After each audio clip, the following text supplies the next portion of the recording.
The fiery law of Yahweh and his wife Asherah. Hey guys, this is Jacolia of Jacolia Gems. Thank you for once again coming back home, family. For those of you that happen to be new here, welcome. I definitely hope you hear something today that will persuade you to stay. If you have not already done so, exactly what are you waiting for? Hit the subscribe button, like the video, comment down below, and share it to your social media platforms. Y'all, I'm not going to go as in-depth with this video as I could. I am in the middle of writing, and a lot of this information is going to be expounded upon in great detail in my book. So when we begin to look at the law that was given on Mount Sinai, let's just begin to look at the root of the word Sinai. Let's go to, put my phone on D&D. Let's go to Genesis, the 10th chapter, and we are going to go down to, let's see, what verse is this? Verse 17. Well, verse 15. And Canaan begat Sidon, and Canaan is the son of Ham, who is the father of Mizraim. Ham means burnt, hot. This is Egyptian. These are black people. Remember, Canaan was cursed. And Canaan begat Sidon, which is the Phoenicians, that area, Tyre, Zidon, and his firstborn, and Heath. These are the Hittites, and they began to conflate them with the Hivites, but as we continue to read, we'll see that they are not the same people, but they are related. And the Jebusites, and we know that the Jebusites were the original inhabitants of Jerusalem, and you still see the Jebusites today as the Ijebu, literally Ijebu, in West Africa. They're seen greatly among the Yoruba of West Africa, and when you spell Yoruba in Hebrew and you add the L or the Lamad, then you get Yerubbaal. And this is how you begin to prove that they are from Gideon, the tribe of Manasseh. The Jebusites, the Ijebu, definitely have a oral tradition that their predecessor is a Babylonian king, and this would be likely referring to Nimrod. And the Amorite. The Amorite were one of the conglomerate of people groups to be called Moors during that time. They began to come into, first of all, they ruled Egypt and Sumer, so on and so forth, for a while, being Cushitic people. The Amorites were indeed the Hyksos. And so due to them being tent-dwelling, cattle-herding people groups, they ended up becoming conflated with Semitic people. We still have to remember that they are related. So then you begin to have the Amaru, the Mari kingdom, and the Girgasites, and the Hivites, and the Archite, and the Sinite. So when you begin to look at sin, when you begin to spell sin, night in Hebrew, this is literally Chinese. Spell it in Hebrew and you'll see. So the ancient Chinese people come out of Sinite.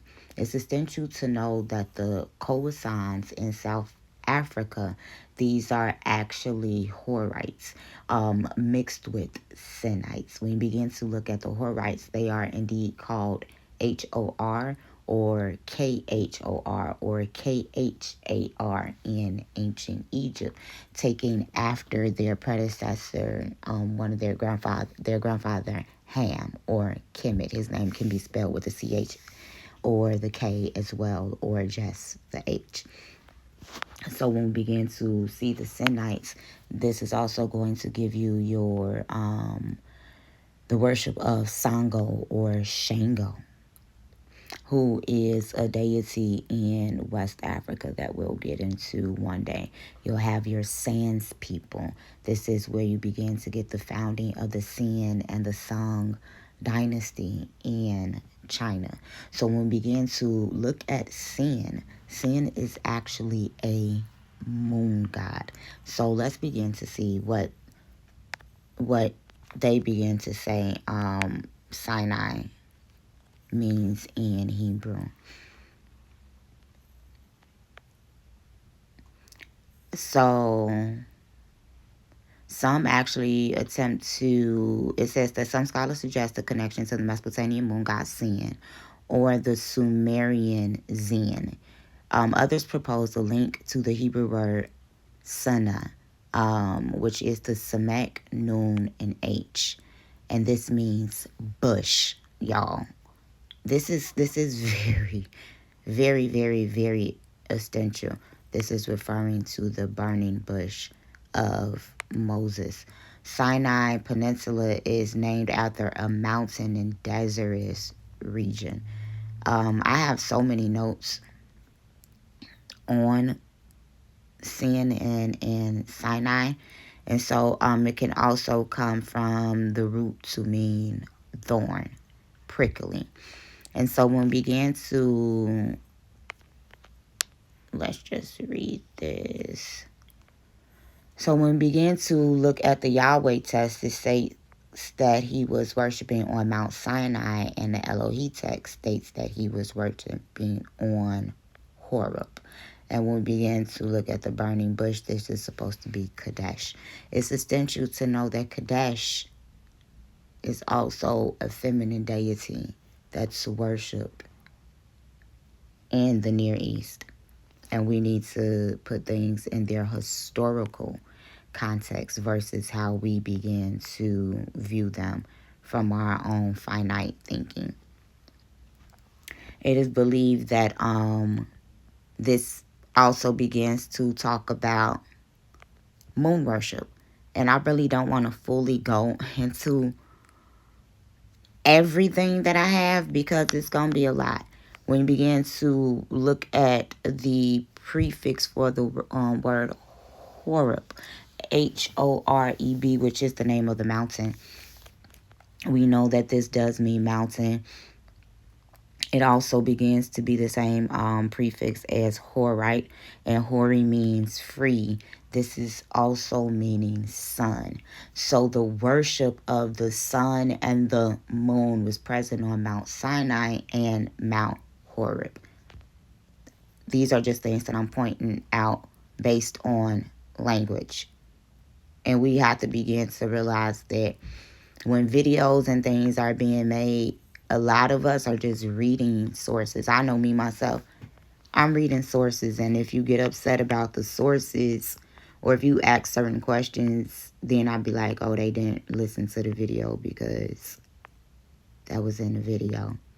When we began to look at Deuteronomy 33 and 2, we have to begin to realize that the Kenite, Midianite, Moabite, Edomite hypothesis is not a hypothesis.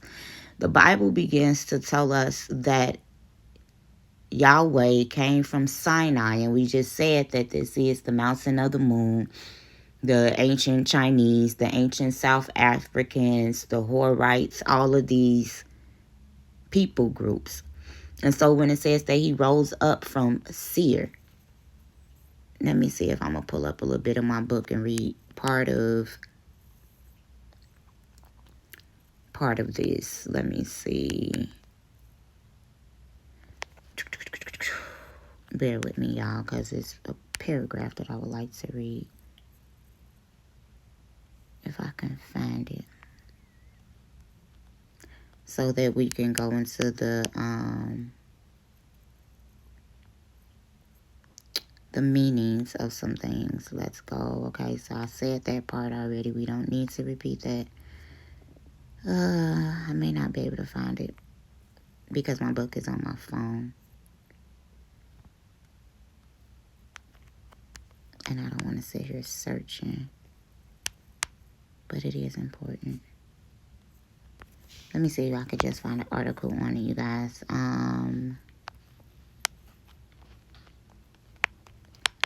So when we began to look into Mount Seir, we know that Mount Seir was originally inhabited by the Horites. And Horites come from Canaan. We've already began to cover this. When we begin to look at the root of the word seer, it's going to be Shin, Ayin, Resh. And when we begin to look at the Shin and the Resh, this is one of the roots of Asherah. Because remember, we said that we were going to visit the concept of Asherah being present in this mount, and this possibly being part of her law. When we begin to look at the definition of seer in Arabic, it means witchcraft. It means witchcraft. We know that sire begins to mean heavy, and sar means horror. Let's begin to see. And then the word seer, S-E-E-R, ended up replacing the word prophet, because the word prophet was raha, meaning one who sees. So yeah, when we begin to look at shahar, this is related to shear as well, meaning to break, to tear through, to split. And it repeats the general theme of to experience violence, to denote horror or terror. So this is letting you know that this root of this mountain, it's not known for anything positive. Let's look at the meaning. Seer.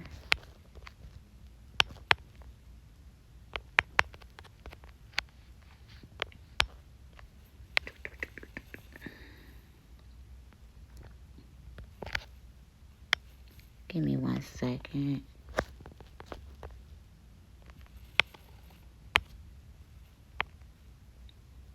Yes, so when we begin to look at that and it's sharing the root, let me see what if this root means anything. Okay, let me put this in here and see.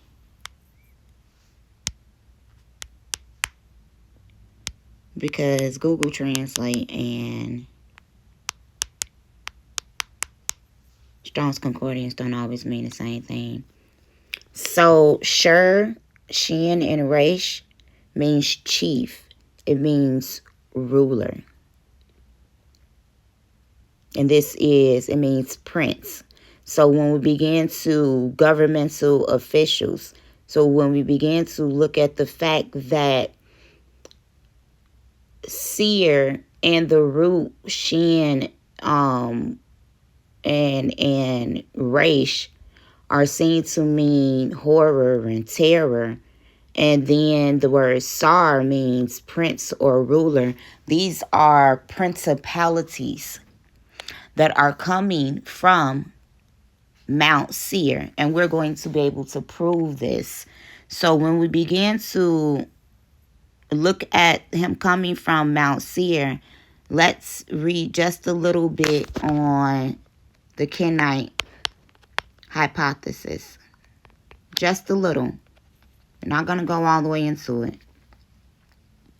So the Kenite hypothesis, also known as the Midianite Kenite hypothesis, and we know that Midian is the son of Abram and Keter, and in 1800 BC, which begins to be approximately 200 years after the death of Abraham, may peace be up on him, the Sumerians and the Mesopotamians became one and the same with the Midianites. They were the closest related to them genetically, which begins to tell you that the ancient Hebrews indeed are the Sumerians and the Mesopotamians.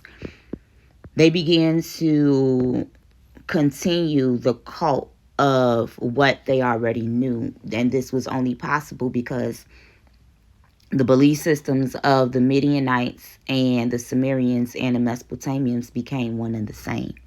And the same thing began to happen when the Edomites took over the Israelites' religion at the fall of the temple in 70 A.D. This also began to happen during the Persian captivity 332 A.D. when the Persians, the Elamites, the Rechabites, the Edomites, the Amalekites became one and the same with Benjamin and Levi, Simeon, and Judah. This happens quite often. So when we begin to say, it says that the Kenite and Midianite hypothesis proposed that the call of Yahweh originated among the Kenites or the Midianites, because in scripture They ended up being linked as one and the same when visiting the story of Moshe, which we shall do in depth in my book. And so in the south of Palestine, and was later adopted by the Proto-Israelites. The hypothesis suggests that Yahweh was not a Canaanite deity, but rather of the Kenites and the Midianites who lived south of Palestine. Let's begin to see. Excuse me, y'all, I got a cough. Deuteronomy 33 and 2. When he begins to state that he is from Paran. Let's go to Judges 5 and 4 to see what that states. Yahweh, when thou wentest out of Seir, when thou marchedest out of the field of Edom. So what are we saying? This is not a hypothesis. The Bible begins to give us the location land masses. Yahweh is an Edomite desert deity. The earth trembled and the heavens dropped, and the clouds also dropped. The mountains melted from before Yahweh. Even that Sinai before Yahweh Elohim of Yasharallah. So although they were all Hebrews, were the Israelites supposed to be worshiping the same deity that the Edomites and the Midianites were worshiping? I don't think they were, but we're going to let the Bible speak for itself.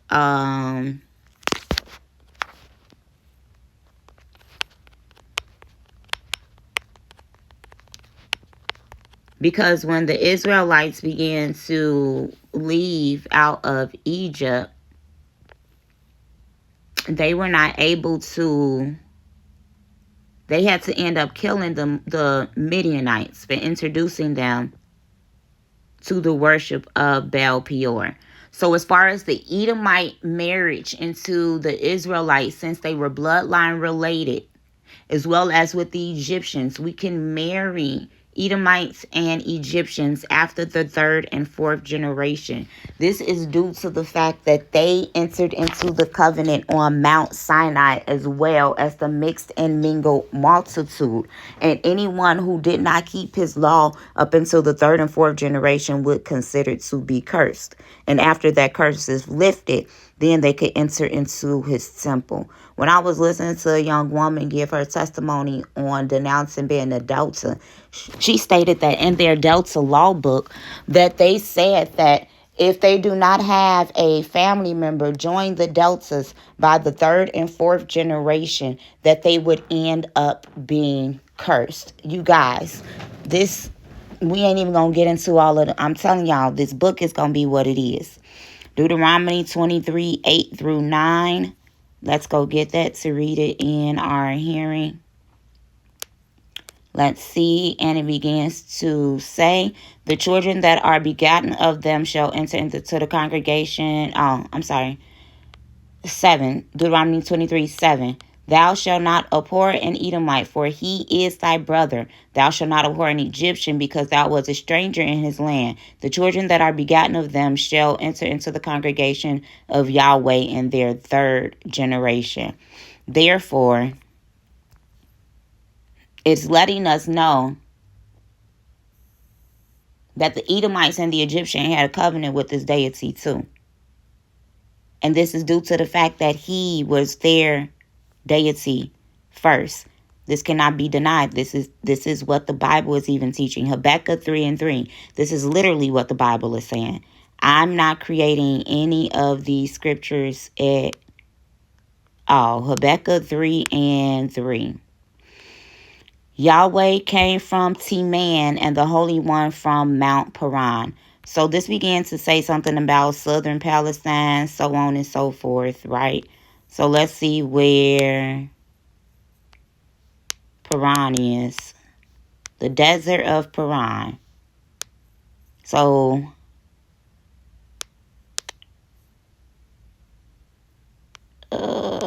beyond the Jordan.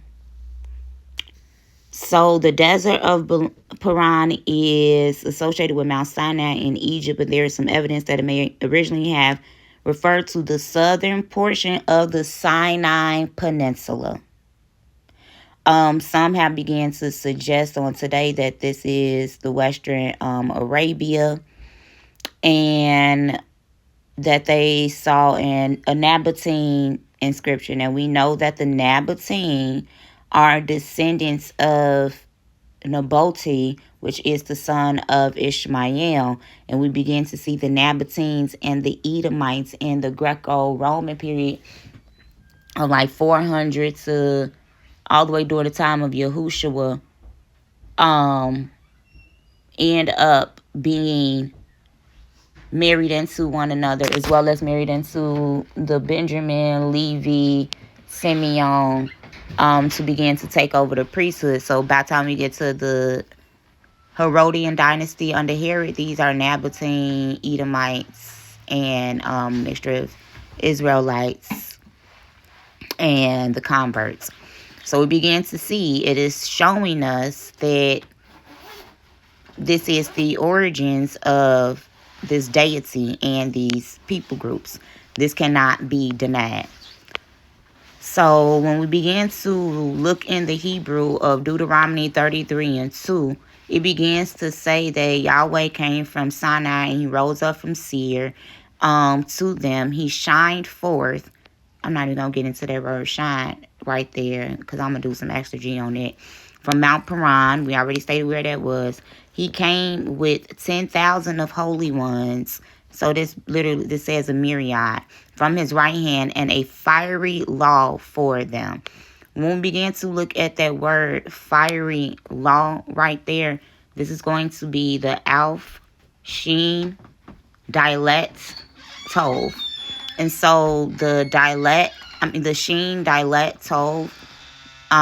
Let's begin to look up this word.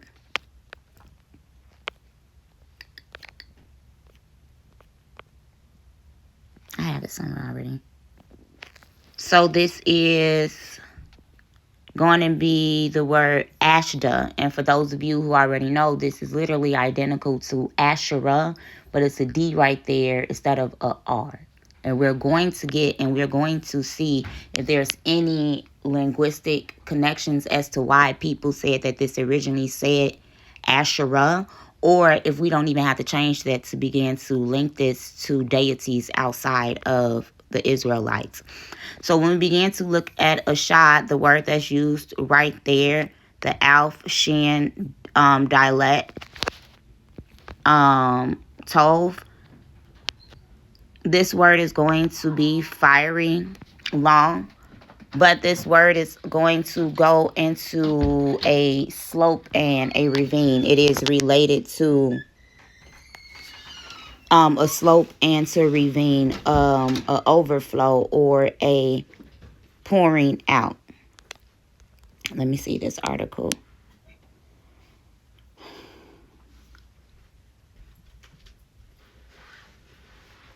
And so Rabbi Ibrahim Ibn Ezra begins to state that fiery law refers to the Torah of Moses, which was given with fire and lightning. And we're going to have to really ask ourselves what was really going on with the Mount of Transfiguration. Because when Yahushua's disciples began to ask him if they wanted him to call down fire from heaven, he stated, "You know not what spirit you speak in."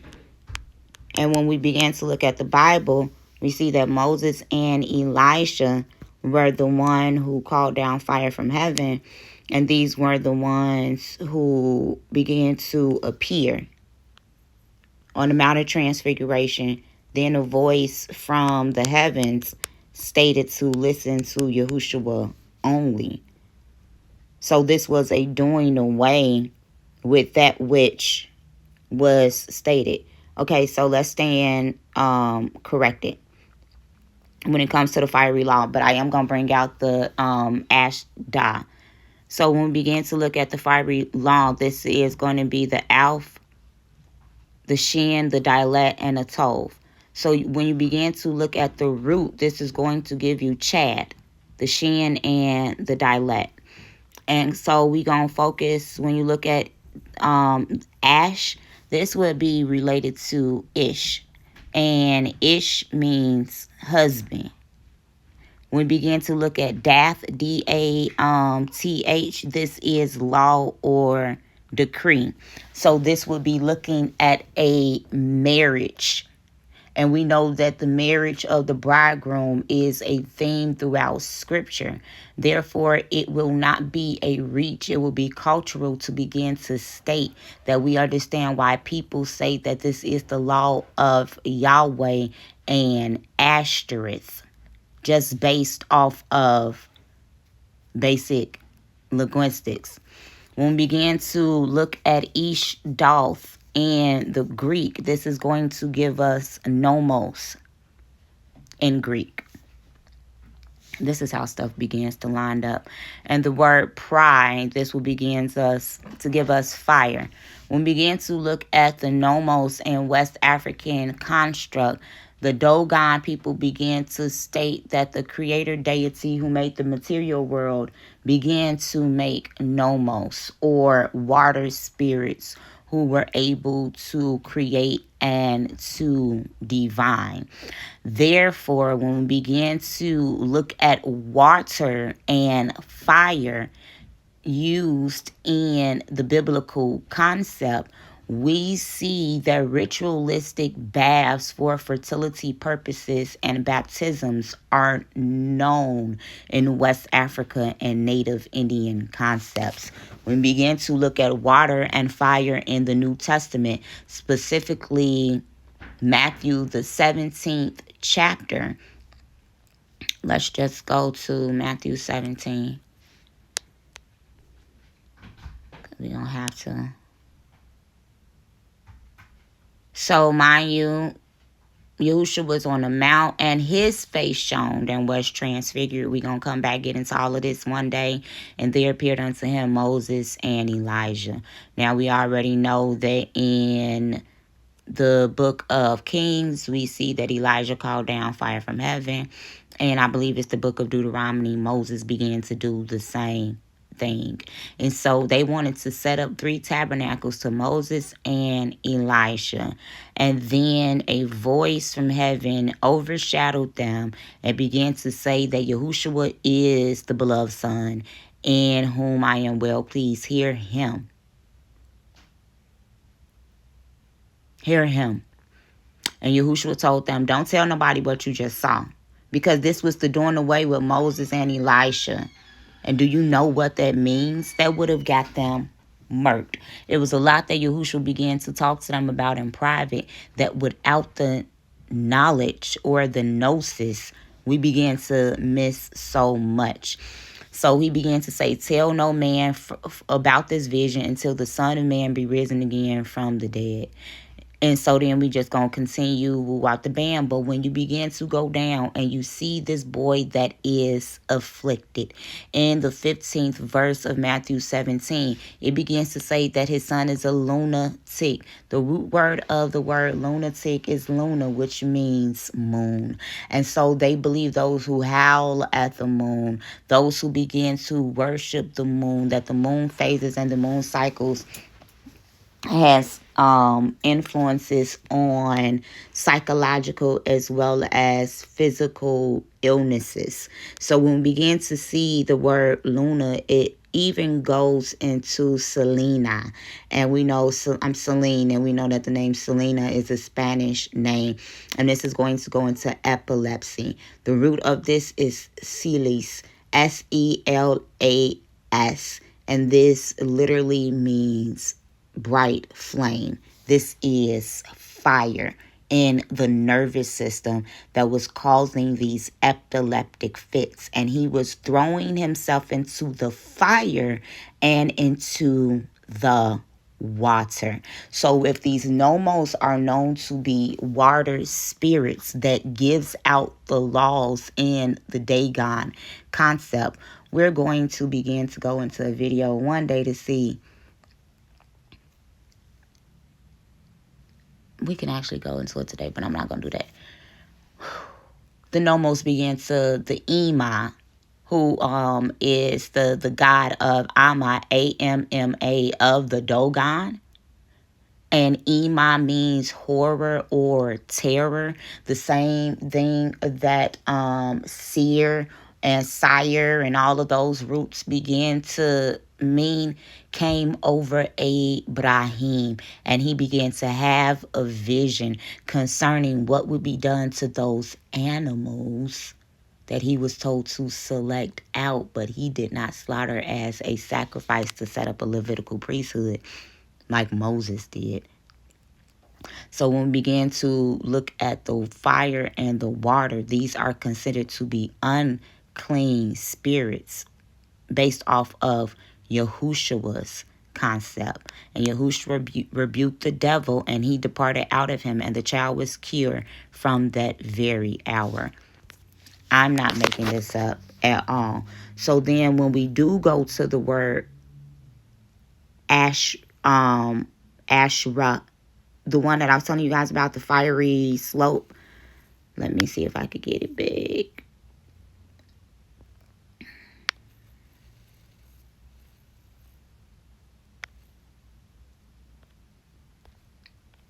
Let me see if it's still in my copy and paste. And it is. When we began to look at Asherah, ending with the H and not the T, and this means refined. This is a slope, and this is also going to go into the word mountain and hill. So this word is still linguistically related to what is being spoken about. And so when we began to look at Ashdats,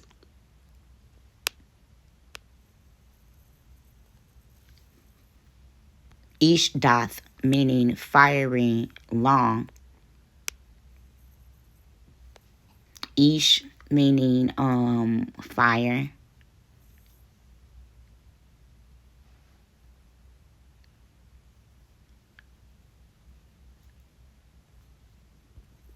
It's always used as destruction. Flashing light. So y'all, you know, when there is a light flashing, warning, flashing lights cause epileptic fits.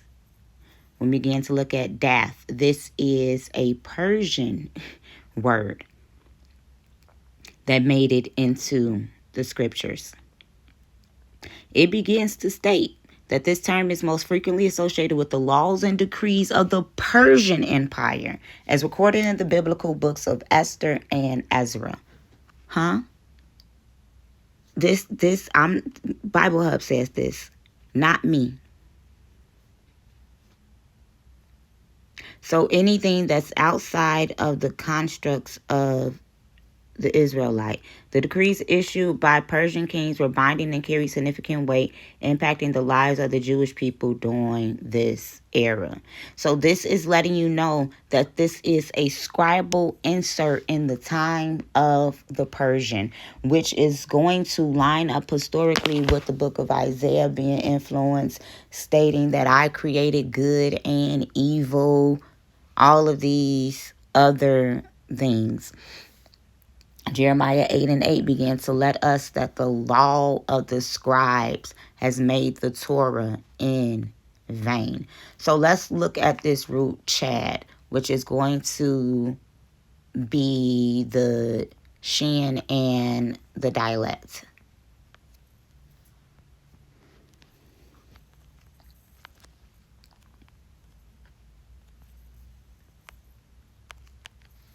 So Shadaim do not, however, directly correspond to the concepts of modern day demons and entities, which originated with Christianity. While evil spirits were thought to be maladies, Shadaim differed conceptually from evil spirits. Shadaim were not considered evil demigods, but the gods of foreigners.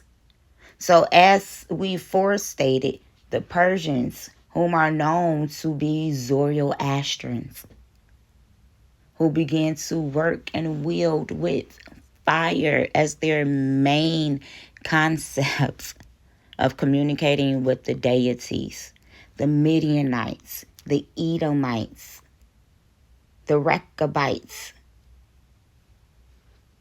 These foreign deities, these are their laws, statutes, and commandments that made it into the Israelite text. This is undeniable. Okay? They were envisaged as evil only in the sense that they were not God. Let's begin to look at a deity that shares the exact same root as that word fiery law. His name is Ashmadi. Same root. And he is going to be the king of the Shaidaim. And he is the demon of lust. And so it's very important to know that he is talked about and derived from the Avestan, which is seen in 1500 to 400 BC. And this is Zoroastrianism. Y'all, I could go into so much with this, and the Kassites and the Hittites and the Fulani and the Kanari and so on and so forth. So the Deva signifies demon. So while the Deva or the asthma is thus the Zoroastrianism demon of wrath, and is also attested as such. So the book of Tobit, y'all, this is Zoroastrianism. This is Zoroastrianism influence in the Bible.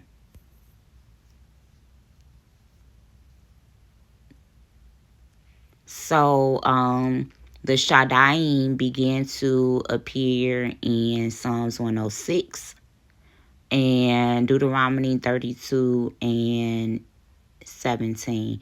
In both instances, the text deals with child sacrifice or animal sacrifice. Let's just read it. Psalms 106. We have to step outside of ourselves and just read things for what they are and not explain things away. Thus they were defiled. Let's go up. And shed innocent blood. And this is actually going to go into the curse of actually. All right. 34. They did not destroy the nations concerning whom the Lord commanded them, but they were mingled among the heathen and learned their work. See, I don't even want to say the Lord. We're going to say the Most High. And it's very difficult because there's two different powers that's going back and forth. And the scribes have done a lot of inserts. So okay. But they were mixed among the heathens and learned their works, and they served their idols, which were a snare unto them. Yea, they sacrificed their sons and their daughters unto devils, and shed innocent blood, even the blood of their daughters, their sons and their daughters, whom they sacrificed unto the idols of Canaan, and the land was polluted with blood.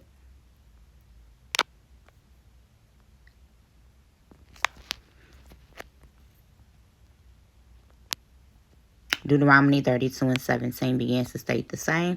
And so although the word traditionally derived from the root should or sheen, wav, dialect, that conveys the meaning of act of violence or laying waste, it was possibly an Akkadian loan word. So this would be the Akkadian Empire having an influence on the Bible, in which the word should do referred to a spirit that can be either protective or malevolent. So these other cultures had protective deities outside to protect them from deities outside of their people groups. And so with the translation of Hebrew into Greek under the influence of Zoroastrianism dualism, what I tell y'all, Shadaim was translated into Greek as daemonium, with implicit connotations of negativity. Later in the Judaic Islamic culture, Shadaim became the Hebrew word for jinn, conveying the morally ambivalent attitude of these beings.